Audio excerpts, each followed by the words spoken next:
ಲದ್ದಿ ಜೀವಿಗಳು ಅಂತ ಏನು ಓಡಾಡ್ತಾರಲ್ಲ, ನಾವು ಜಾತ್ಯತೀತರು ಲದ್ದಿ ಜೀವಿಗಳು ಅಂತಂದೇಳಿ ಈ ಅಯೋಗ್ಯರಿಗೆ ಹೇಳಬೇಕು. ಮೊದಲನೇದಾಗಿ ನಿಮ್ಮಂಥ ಅಯೋಗ್ಯನ ಮಕ್ಕಳು ಈ ದೇಶದಲ್ಲಿರೋದಕ್ಕೆ ನಾಲಾಯಕಗಳು.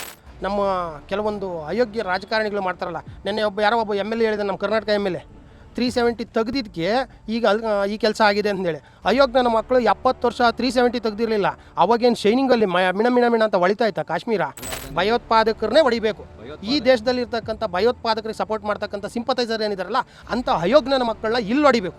ಇವರು 60 ವರ್ಷ 65 ವರ್ಷ ಇವ್ರು ಕರೆಕ್ಟಾಗಿ ದೇಶ ನಡೆಸಿದರೆ ಈ ಪರಿಸ್ಥಿತಿ ಇರ್ತಾನೆ ಇರಲಿಲ್ಲ.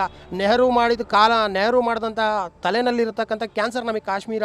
ಇವತ್ತು ನಡೆದಿರತಕ್ಕಂಥ ಟೆರರಿಸ್ಟ್ ಅಟ್ಯಾಕ್ಗೂ ಆ ಮೂಲ ವ್ಯಕ್ತಿ ಯಾರು ಅಂದರೆ ನೆಹರು ಅವ್ರಿಗೆ ಸಲ್ಲುತ್ತದೆ. ನೆಕ್ಸ್ಟ್ ಇವಾಗ ಕೊಟ್ಟರೆ ಹೊಡೆತ ಹೆಂಗಿರಬೇಕು ಅಂದರೆ, ನೆಕ್ಸ್ಟ್ 20 ವರ್ಷ ಭಾರತದ ಭೂಪಟದ ಕಡೆ ತಲೆ ಹಾಕಿ ಮಲಗೋದಕ್ಕೂ ಪಾಕಿಸ್ತಾನದ ಪ್ರಜೆಯಿಂದ ಹಿಡಿದು ಸೈನ್ಯ ಅಧಿಕಾರಿಗಳು ರಾಜಕಾರಣಿಗಳು ಎಲ್ಲರೂ ಭಯ ಬೀಳಬೇಕು. ಆ ಲೆಕ್ಕ ಕೊಡಬೇಕು ಹೊಡೆತ ಕೊಟ್ಟರೆ. ಪಾಕಿಸ್ತಾನ ರಾಜತಾಂತ್ರಿಕ ಕಚೇರಿ ಏನಿದೆಯಲ್ಲ, ಅದರಲ್ಲಿ ನಮ್ಮ ಹಿಂದೂಗಳು 28 ಜನ ಸತ್ತರೆ ಈ ಅಯೋಗ್ಯನ ನಾವು ಮಕ್ಕಳು ಕೇಕ್ ಕತ್ತರಿಸ್ಬಿಟ್ಟು ಸಂಭ್ರಮಿಸ್ತಾರೆ ಅಂದರೆ, ನಾವು ಹಿಂದೂಗಳು ಸತ್ತರೆ ಈ ಅಯೋಗ್ಯರಿಗೆ ಅಷ್ಟೊಂದು ಸಂಭ್ರಮವೇ? ಇಂಥ ಪುಟುಗೋಸಿ ದೇಶಕ್ಕೆ ನಮ್ಮ ರಾಜತಾಂತ್ರಿಕ ಇಲಾಖೆ ಕೂಡ ಅವಶ್ಯಕತೆಯೇ ಇಲ್ಲ. ಯೋಗ್ಯ ಕೆಲಸ ಮಾಡಿರ್ತಕ್ಕಂಥವ್ರಿಗೆ ಅವ್ರ ಮನುಷ್ಯತ್ವಕ್ಕೆ ಅರ್ಹರಲ್ಲ, ಮನುಷ್ಯರು ಅಲ್ಲ. ಮನುಷ್ಯರಾದವ್ರು ಯಾರು ಈಗ ರಾಕ್ಷಸ ಕೃತ್ಯನ ಮಾಡಲ್ಲ. ಯಾಕಂದರೆ ನೀವು ಗಂಡಸರಾದರೆ ನೀವು ಫೇಸ್ ಟು ಫೇಸ್ ಮಾಡೋದಾದ್ರೆ ಭಾರತೀಯ ಸೇನೆನ ನಿಮಗೆ ತಾಕತ್ತಿದ್ರೆ ಭಾರತೀಯ ಸೇನೆನ ಫೇಸ್ ಮಾಡಿ. ಮಾರಾಟ ಗುಸ್ಕೆ ಮಾರಂಗೆ ಅನ್ನಂಗೆ ಹೆಂಗೂ ಮಾಡೇ ಮಾಡ್ತೀವಿ. 2 in 1 ರಕ್ತದಿಂದ ನಾನು ಶಾಂತಿ ಸ್ಥಾಪಿಸ್ತೀನಿ ಅಂತ ಯಾರು ಯೋಚನೆ ಮಾಡ್ತಾರೋ ಆ ರಕ್ತದಿಂದಲೇ ತೊಳಿಬೇಕಾಗುತ್ತೆ. ರಕ್ತದಿಂದ ತೊಳಿತೇವೆ ಆಸೆ ಪಡ್ತಾರೆ ಅಂದರೆ ನಾವು ಅದನ್ನೇ ಕೆಲಸ ಮಾಡಬೇಕು. ನಾವು ರಕ್ತನ ಹಾಲಿನಿಂದ ತೊಳಿತೀವಿ ಅಂದರೆ ಆಗಲ್ಲ. ಚಿತ್ರನಟರಾದಂಥ ಜಗ್ಗೇಶ್ ಅವರು 1999ರಲ್ಲಿ ಕಾರ್ಗಿಲ್ ಯುದ್ಧದ ಪರಿಹಾರ ನಿಧಿಗೆ ಒಂದು ಕಾರ್ಯಕ್ರಮ ಮಾಡಿದಾಗ, ನಾನು ಇನ್ನೂ ಚಿಕ್ಕ ಹುಡುಗ, ಅವಾಗ 9ನೇ ಕ್ಲಾಸ್ ಹುಡುಗ, ಅವಾಗ ಒಂದೇ ಒಂದು ಡೈಲಾಗ್ ಹೇಳಿದರು, ಎಲ್ಲ ನಮ್ಮ ದೇಶದ ಯುವಕರು ಪಾಕಿಸ್ತಾನ ಬಾರ್ಡ್ರಲ್ಲಿ ನಿಂತ್ಕೊಂಡು ಹುಚ್ಚೆ ಒಯ್ದುಬಿಟ್ರೆ ಕೊಚ್ಕೊಂಡು ಹೋಗ್ಬಿಡುತ್ತೆ, ಅಷ್ಟಾಗಲ ಇದೆ ಆ ದೇಶ. ಆದರೆ ಈ ಅಯೋಗ್ಯರು ಇಷ್ಟೆಲ್ಲ ನಿಗರ್ಲಾಡ್ತಾರಲ್ಲ.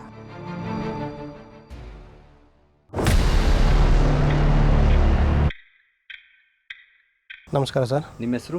ಶ್ರೀಶೈಲ್ ಅಂತ. ಈಗ ನಿನ್ನೆ ಪುಲ್ಗಾವಲ್ಲಿ ಏನು ದಾಳಿ ನಡೀತು ಹಿಂದೂಗಳನ್ನು ಕೇಂದ್ರೀಕರಿಸಿ, ಈ ಘಟನೆ ಬಗ್ಗೆ ಒಬ್ಬ ಹಿಂದೂ ಆಗಿ ಅದರೊಳಗೂ ಭಾರತೀಯನಾಗಿ ನಿಮ್ಮ ಅನಿಸಿಕೆ ಏನು? ಮೊದಲನೇದಾಗಿ ಈ ಘಟನೆ ಖಂಡನೀಯ ಮಾಡ್ತೀವಿ. ಮತ್ತು ಇದರಲ್ಲಿ 27 ಜನ ಈ ಕೃತ್ಯದಲ್ಲಿ ಏನು ಮೃತರಾಗಿದ್ದಾರೆ ಅವ್ರಿಗೆ ಶ್ರದ್ಧಾಂಜಲಿ ಅರ್ಪಿಸ್ತೀವಿ ಮೊದಲನೇದಾಗಿ. ಆಮೇಲೆ ಈ ಅಯೋಗ್ಯ ಕೆಲಸ ಮಾಡಿರ್ತಕ್ಕಂಥವ್ರಿಗೆ ಅವ್ರ ಮನುಷ್ಯತ್ವಕ್ಕೆ ಅರ್ಹರಲ್ಲ, ಮನುಷ್ಯರು ಅಲ್ಲ. ಮನುಷ್ಯರಾದವ್ರು ಯಾರು ಈಗ ರಾಕ್ಷಸ ಕೃತ್ಯನ ಮಾಡಲ್ಲ.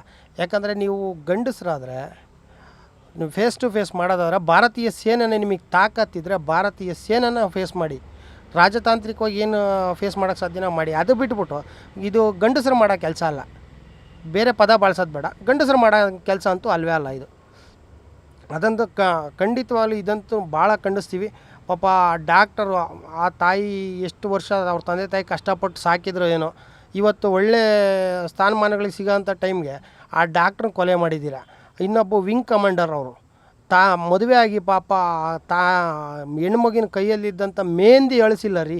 ಅಂಥ ಮೆಹಂದಿ ಅಳಿಸಿರೋದ್ರ ಮೆಹಂದಿ ಮೇಲೆ ರಕ್ತ ಚೆಲ್ಲಿದಿರಲ್ಲ, ನೀವೆಲ್ಲ ಮನುಷ್ಯರ.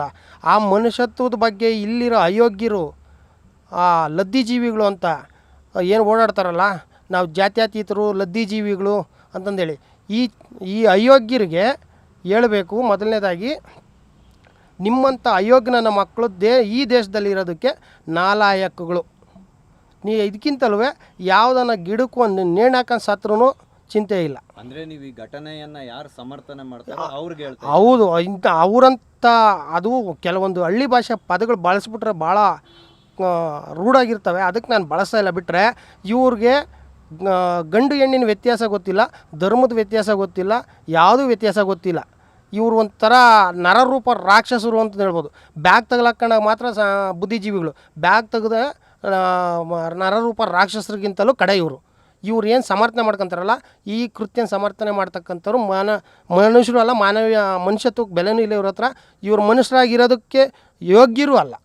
ಮತ್ತು ಇವಾಗ ಹಿಂದೂಗಳನ್ನು ಖಾತ್ರಿಪಡಿಸ್ಕೊಂಡು, ಇವನು ಹಿಂದೂ ಅಂತಲೇ ಖಾತ್ರಿಪಡಿಸ್ಕೊಂಡು, ಸುನ್ನತ್ ಆಗಿದೆಯಾ ಅಂತ ಖಾತ್ರಿಪಡಿಸ್ಕೊಂಡು, ಸುರ್ಮಾಗ ಇದು ಅವ್ರದ್ದು ಪಠನ ಮಾಡಿ ಅಂತ ಹೇಳಿ ಕನ್ಫರ್ಮ್ ಮಾಡಿಕೊಂಡು ಹಿಂದೂಗಳನ್ನು ಟಾರ್ಗೆಟ್ ಮಾಡಿದ್ದಾರೆ. ಒಬ್ಬ ಹಿಂದೂ ಆಗಿ ನಿಮ್ಗೆ ಏನು ಅನಿಸುತ್ತೆ? ತುಂಬ ಕೋಪ ಬರುತ್ತೆ. ಯಾಕಂದರೆ ಎಲ್ಲ ಆ ಕೋಪನ ಹೆಂಗ್ ತಡ್ಕೊಂಡಿದ್ದೀರಾ? ತುಂಬಾ ಕೋಪ ಬರುತ್ತೆ ಅಂದ್ರೆ ಆ ಕೋಪನ ಯಾಕೆ ತಡ್ಕೊಂಡಿದ್ದೀರಾ ನೀವು? ಯಾಕೆ ತಡ್ಕೊಂಡಿದ್ದೀವಿ ಅಂದರೆ ಇಲ್ಲಿ ನಮ್ಮ ಕೆಲವೊಂದು ಅಯೋಗ್ಯ ರಾಜಕಾರಣಿಗಳು ಮಾಡ್ತಾರಲ್ಲ.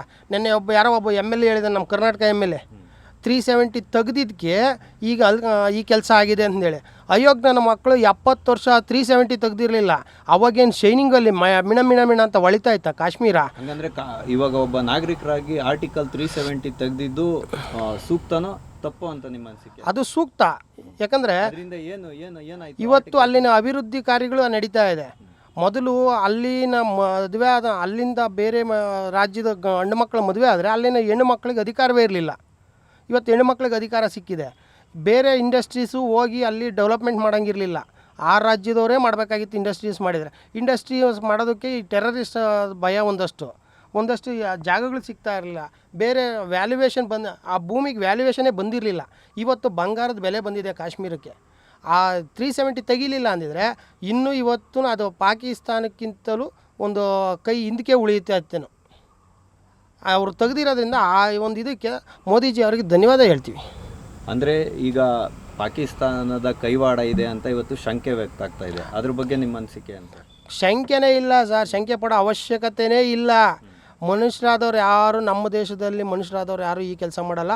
ಇದು ಪಾಕಿಸ್ತಾನದ ನೇರ ಕೃತ್ಯ. ISI, ಲಷ್ಕರ್ ತೊಯ್ಬೋ ಮತ್ತು ಪಾಕಿಸ್ತಾನದ ಏಡಿ ಸೈನಿಕರದ ಇದು. ಯಾಕಂದ್ರೆ ಅದರಲ್ಲಿ ಒಬ್ಬ ಮಾಜಿ ಸೈನಿಕ ಅವ್ರಿಗೆ ತರಬೇತಿ ಕೊಟ್ಟಿದ್ದಾನಂತೆ ಯಾವ ಥರ ಅಟ್ಯಾಕ್ ಮಾಡಬೇಕು ಅಂದೇಳಿ. ಯಾಕಂದ್ರೆ ಒಬ್ಬ ಸೈನಿಕನಾದವನು ದೇಶಕ್ಕೋಸ್ಕರ ಓಡಾಡಬೇಕೇ ಆಗಲಿ ಮತ್ತೊಬ್ಬ ದೇಶದ ಪ್ರಜೆನ ಸಾಯಿಸ್ತಕ್ಕಂಥ ಕೆಲಸ ಮಾಡಲ್ಲ. ದೇಶದ ಪ್ರಜೆನ ಕಾಪಾಡೋ ಕೆಲಸ ಮಾಡ್ತಾನೆ ಒಬ್ಬ ಸೈನಿಕ ಆದ ನಿಜವಾದ ಸೈನಿಕ. ನಮ್ಮ ದೇಶದಲ್ಲಿ ಸೈನಿಕರಿಗೆ ಅದರದೇ ಆದಂಥ ಗೌರವ ಇದೆ, ಅವ್ರಿಗೆ ಅಷ್ಟೇ ಬೆಲೆ ಕೊಡ್ತೀವಿ ನಾವು. ಈ ಅಯೋಗ್ಯರು ಅದಕ್ಕೆ ನಾಲಾಯಕು ಯೋಗ್ಯ ಬೆಲೆ ಕೊಡೋದಕ್ಕೆ. ಅಂದರೆ ಇವಾಗ ಈ ಘಟನೆ ಕುರಿತು ಈಗ ಹೋದಂಥ ಹಿಂದೂಗಳನ್ನಂತೂ ನಾವು ವಾಪಸ್ ತರೋಕ್ಕಾಗಲ್ಲ. ಆದರೆ ಇವಾಗ ಆಡಳಿತಾರೂಢ ಕೇಂದ್ರ ಸರ್ಕಾರ ಇದೆಯಲ್ಲ, ಮೋದಿ ಅವ್ರ ಸರ್ಕಾರ, ಅವರಿಂದ ನೀವು ಯಾವ ರೀತಿ ಪ್ರತೀಕಾರ ಆಗಬೇಕು ಅಂತ ನಿರೀಕ್ಷೆ ಮಾಡ್ತಾ ಇದ್ದೀವಿ? ಪ್ರತೀಕಾರ ಅಂದರೆ ಸರ್ ನೆಕ್ಸ್ಟ್ ಇವಾಗ ಕೊಟ್ಟರೆ ಹೊಡೆತ ಹೆಂಗಿರಬೇಕು ಅಂದರೆ ನೆಕ್ಸ್ಟ್ 20 ವರ್ಷ ಭಾರತದ ಭೂಪಟದ ಕಡೆ ತಲೆ ಹಾಕಿ ಮಲಗೋದಕ್ಕೂ ಪಾಕಿಸ್ತಾನದ ಪ್ರಜೆಯಿಂದ ಹಿಡಿದು ಸೈನ್ಯ ಅಧಿಕಾರಿಗಳು ರಾಜಕಾರಣಿಗಳು ಎಲ್ಲರೂ ಭಯ ಬೀಳಬೇಕು. ಆ ಲೆಕ್ಕಕ್ಕೆ ಕೊಡಬೇಕು ಹೊಡೆತ ಕೊಟ್ಟರೆ. ಅಂದರೆ ಈಗ 5 ನಿರ್ಧಾರಗಳನ್ನು ತಗೊಂಡಿದ್ದಾರೆ ರಾಜತಾಂತ್ರಿಕ. ಅದಿನ್ನೂ ಸಾಲದು, ಅವ್ರು ಮಾಡಿರೋ ಕೆಲಸಕ್ಕೆ ಅದಿನ್ನೂ ಸಾಲದು. ರಾಜತಾಂತ್ರಿಕವಾಗಿ ಏನು ಮಾಡಬೇಕು ಮಾಡಿದ್ದಾರೆ, ಅದು ಸಾಲದು. ರಕ್ತದಿಂದ ಆನಂದ ಪಡ್ತೀವಿ ಅನ್ನೋಂಥವ್ರಿಗೆ ರಕ್ತದಿಂದಲೇ ರಕ್ತನ ತೊಳಿಬೇಕು. ಅಂದರೆ ನೀವು ಹೇಳ್ತೀರಾ ಲಾತೋಂಕ ಬಾತೋನ್ಸೆ ನೈಮ ಅಂತ. ಅಷ್ಟೇ. ಅಂದರೆ ಹೇಳಿ ಏನು ಮಾಡಬೇಕು, ಯಾವ ರೀತಿ ಕ್ರಮ ತಗೋಬೇಕು? ಯುದ್ಧ ಆದರೂ ಚಿಂತೆ ಇಲ್ಲ. ಯಾವ ರೀತಿ ಯುದ್ಧವನ್ನು ಅಪೇಕ್ಷೆ? ಯಾವ ರೀತಿ ಯುದ್ಧ ಅಂದರೆ ಟೆರರಿಸ್ಟ್ ಅಟ್ಯಾಕ್. ಇವತ್ತೇನು ನಮಗೆ 27 ತಲೆ ಹೋಗಿದೆ, ಅವ್ರದ್ದು 2700 ತಲೆ ಹೋಗ್ಬೇಕು. ಅಲ್ಲಿವರೆಗೂ ನಿಮಗೆ ತೃಪ್ತಿ? ಅಲ್ಲಿವರೆಗೂ ನಮಗೆ ತೃಪ್ತಿ ಅಲ್ಲ. ಅದು ಆ ದೇಶದಲ್ಲಿರ್ತಕ್ಕಂಥ ಟೆರರಿಸ್ಟ್ ಮೆಂಟಾಲಿಟಿ ಇರ್ತಕ್ಕಂಥ ಸೈನಿಕರು ಮತ್ತು ಟೆರರಿಸ್ಟ್ಗಳೇನಿದ್ದಾರೆ ಅವ್ರದ್ದೇ ಹೋಗ್ಬೇಕು, ಸಾರ್ವಜನಿಕರದ್ದು ಆಗಬಾರ್ದು. ಸಾರ್ವಜನಿಕರು ಪಾಪ ಅವ್ರಿಗೆ ಗೊತ್ತಿಲ್ಲದೋ ಅವ್ರ ಪಾಡ್ಗೆ ಅವ್ರು ಜೀವನ ಮಾಡ್ಕೊಂಡಿರ್ತಾರೆ. ಯಾವುದೇ ದೇಶದ ಪ್ರಜೆ ಆಗಲಿ ಸಾಮಾನ್ಯ ಪ್ರಜೆಗೆ ತೊಂದರೆ ಆಗಬಾರ್ದು. ಭಯೋತ್ಪಾದಕರನ್ನೇ ಹೊಡಿಬೇಕು.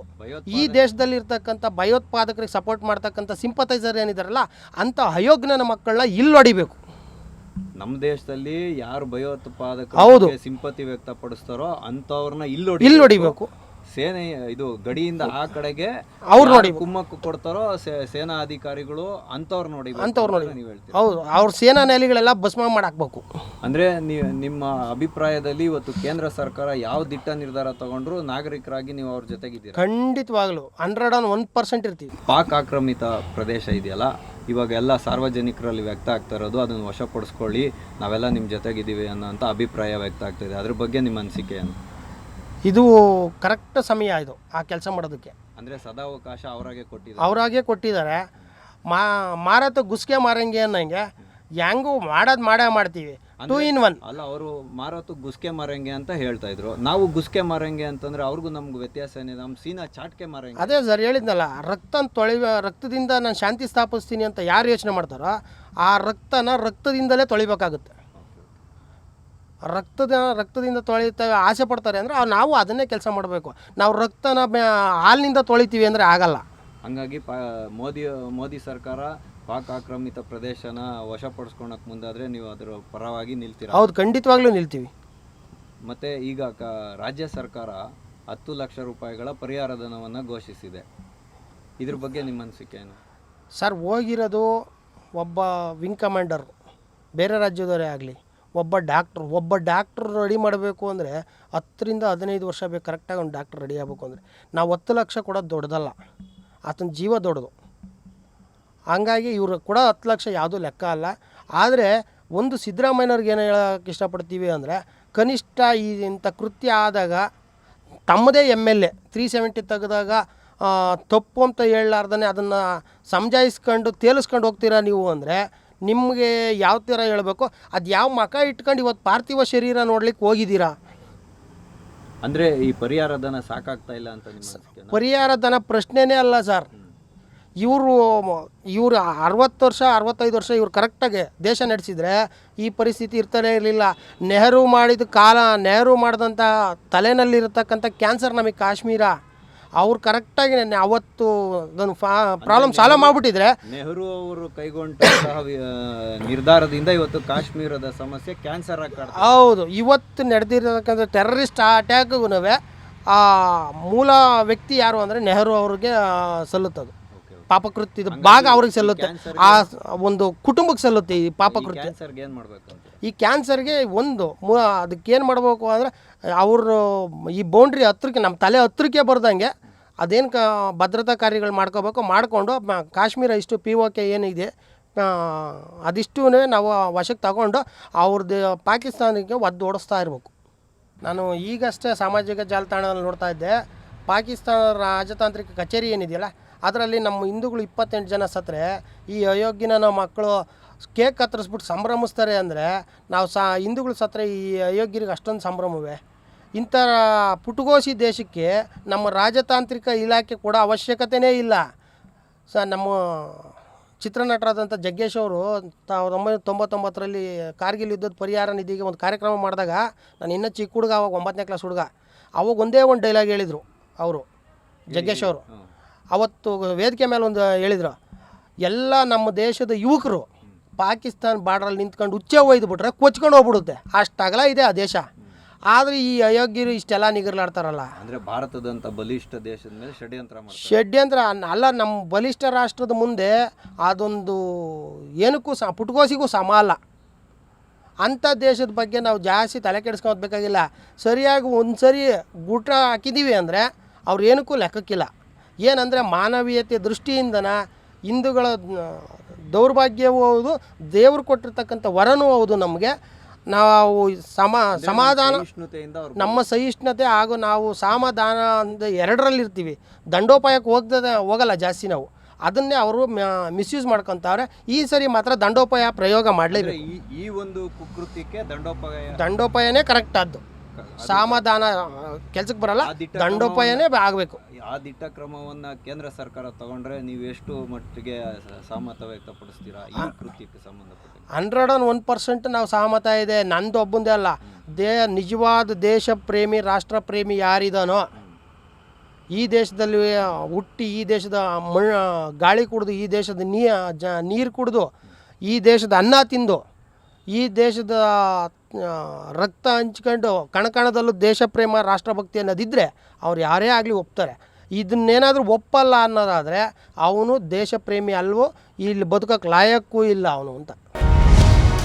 ಟಿವಿ ವಿಕ್ರಮ, ದೇಶ ನಿಮ್ಮ ಕೈಯಲ್ಲಿ.